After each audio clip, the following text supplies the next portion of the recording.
ఈ రాజకీయ నాయకులే ఈ చట్టసభల్లోనే వరకట్న నిషేధ చట్టం అనే ఒక చట్టాన్ని తెస్తారు. ఆ చట్టాన్ని ప్రభుత్వం అమలు చేయాలి, ప్రభుత్వ యంత్రాంగం అమలు చేయాలి. కానీ చట్టాన్ని అమలు చేసే అటువంటి పోలీసు యంత్రాంగం కానీ, చట్టాన్ని అమలు చేసేటువంటి న్యాయ వ్యవస్థ కానీ, చట్టాన్ని అమలు చేసేటువంటి పాలకవర్గ పార్టీలు లేక అసెంబ్లీ పార్లమెంట్లు వ్యవస్థలు కానీ చట్టాన్ని చట్టుబండలు చేసి వరకట్నాన్ని మరో రూపంలో దానికి రకరకాల పేర్లు పెడుతున్నారు. దాన్ని మ్యారేజ్ కంటే ముందే రకరకాల పేర్లతో చేస్తూ ఉన్నారు. దీన్ని కూడా ఎలా అరికట్టాలి? ఇది కూడా సామాన్య ప్రజలపై, మధ్యతరగతి ప్రజలపై ఎలాంటి ప్రభావాన్ని కలిగిస్తుంది? దీనికి కూడా సమాధానం మనకు ఖచ్చితంగా ఆదర్శ వివాహాల దీని అన్నిటి కూడా విరుగుడు.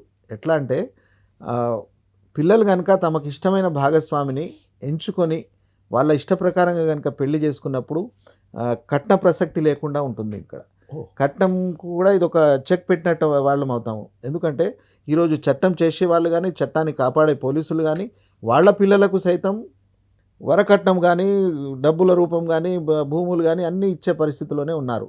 ఎందుకంటే ఈ సమాజంలో వాళ్ళు కూడా ఒక భాగమే కాబట్టి.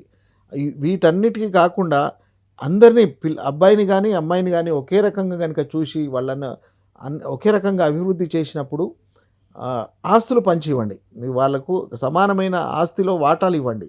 అంతేగాని ఒక డిమాండ్ ప్రకారం కాదు, అది అమ్మాయి యొక్క హక్కు. అది దాన్ని అమ్మాయి తన ఇష్ట ప్రకారంగా తీసుకునేటట్టు ఉండాలి. కానీ ఒకరి డిమాండ్కి లొంగి వాళ్ళ కోరికలు తీర్చడానికి ఈ రకమైన సమాజం ఇది చాలా రాంగ్ వేలో పోతుంది.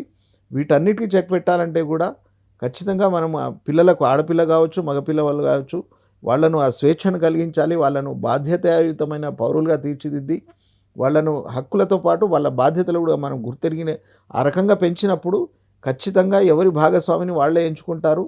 అట్లా తమ ఇష్టమైన భాగస్వామిని ఎంచుకున్నప్పుడు మాత్రమే వాళ్ళు సఖ్యంగా ఉండగలరు. రాబోయే రోజుల్లో చాలా సుఖంగా కూడా బతికే ఒక బ్యూటీ ఉంటుంది దాంట్లో.